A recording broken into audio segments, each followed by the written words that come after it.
We've got an NFC West rematch as the Seattle Seahawks fly down to San Francisco to try and avenge their Thanksgiving Day massacre loss. And I think it's safe to say, too, that did light a fire in the Seahawks, that loss that happened in Week 12. Because what we saw in Week 13, arguably probably the best Seahawks game I think I had seen from them this year, felt like the Seahawks team from last year. I know they didn't Offensively. come out offensively. Defensively, you are going against Cowboys who can consistently put up a lot of points. Yeah.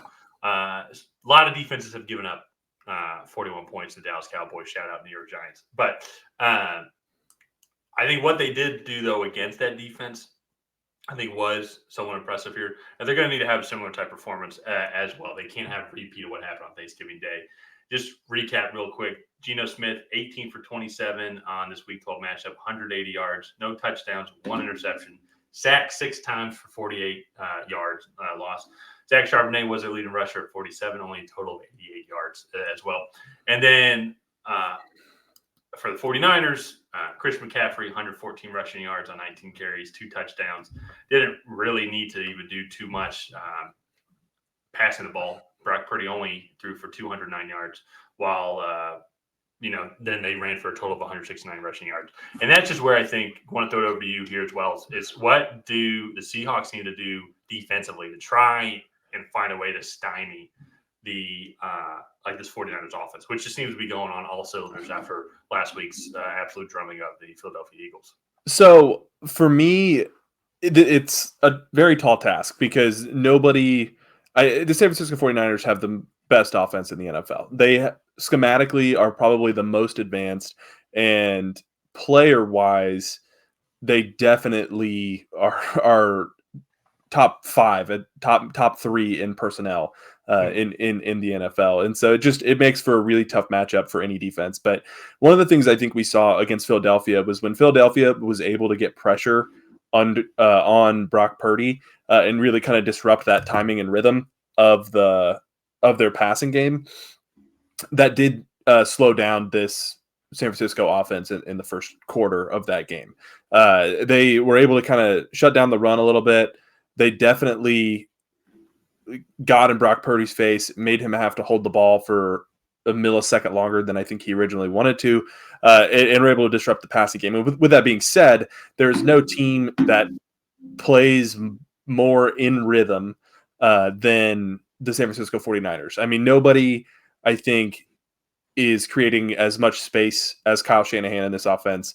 And nobody is getting nearly as much yak after than Kyle Shanahan in this offense. So it's a really tall task, but you really have to disrupt, I think, Brock Purdy. I think as good as he plays, I think he's the weakest link on this offense.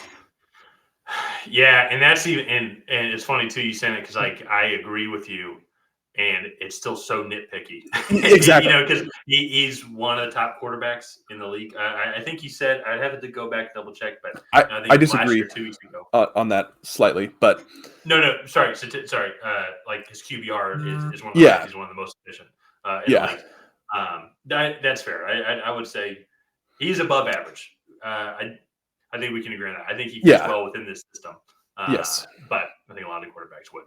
Yes. Fair, but I agree with you there, though, where he is the weakest link. But even then, no, I think he is still fitting really well into that system here. McCaffrey is one of the best running backs in the league, and then you give him the best offensive line. It's almost not even fair. And I think that's one of the things as well when it just comes to these two teams is that let me just go and try and see here where the Seahawks rank. Seahawks are slightly below average when it comes to overall rushing yards allowed. They've allowed 1,431 rushing yards on the season so far. Well, if you flip it over then to the 49ers, they're one of the more consistent teams. They're top 5 in rushing yards at 1,642. So that right there, especially if you just look at the NFL, and if you're able to run the ball effectively, it opens up the entire offense. Through passing the ball. While on the reverse, it can't consistently be the same. Where if you can pass the ball really well, but you can't run the ball for crap, then it can get a little lopsided, and your defense can kind of game plan a little bit more around you.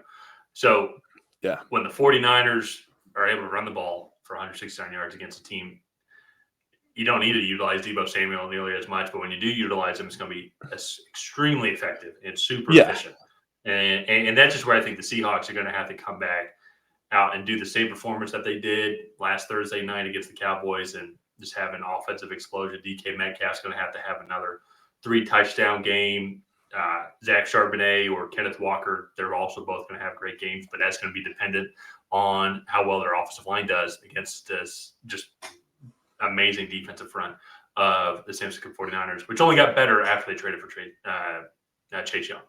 Yeah, exactly. And that, to me, I think just the rich got richer there. They got I think Nick Bosa was like 2nd or 3rd overall, and they got another 1st overall edge rusher in Chase Young for a 3rd-round pick, simply because he's dealt with a lot of injuries. So time will tell how big of a steal that was, but I definitely think that they got the better side of that trade. And but that just makes there's such a tough matchup for every team in the league, because I think we look at a lot of these like explosive offenses, right? Like I think you look at Miami, and physicality is nowhere to be found on that offense, right? It is all speed. They kill you with speed, and it works.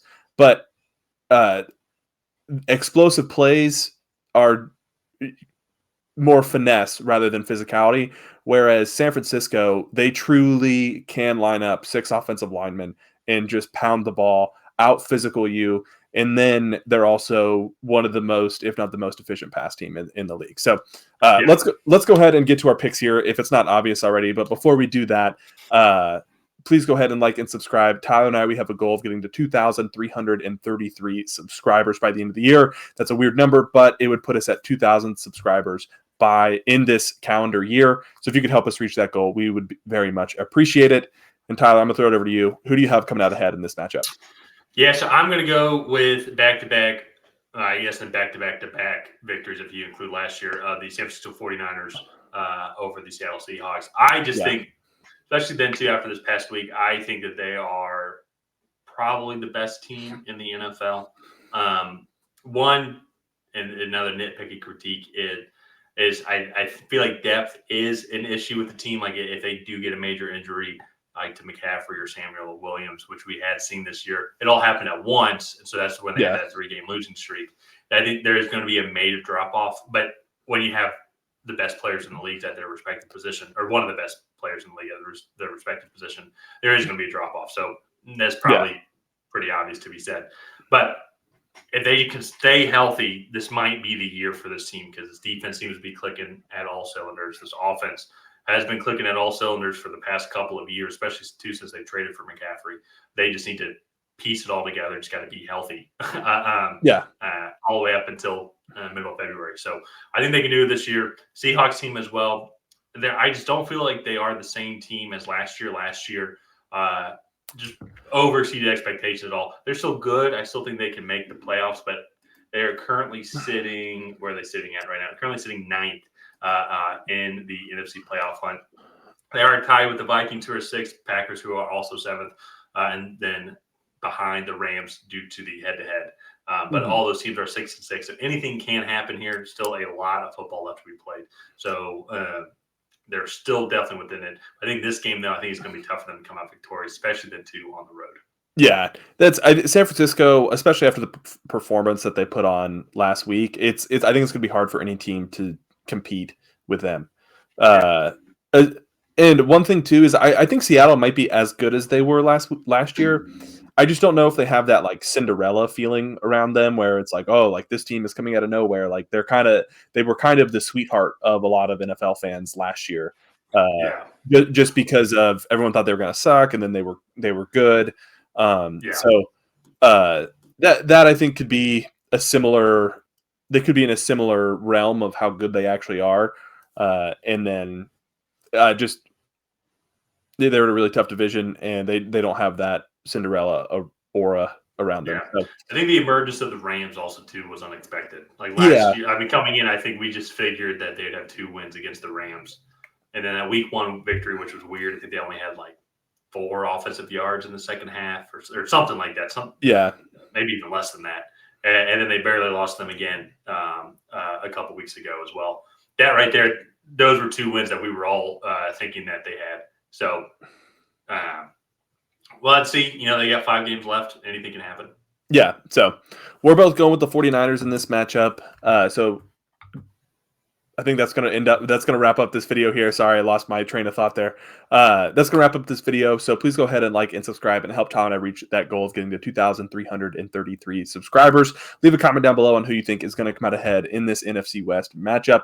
Is it going to be the Seattle Seahawks? Is it going to be the San Francisco 49ers? Other than that, we will see you guys next time.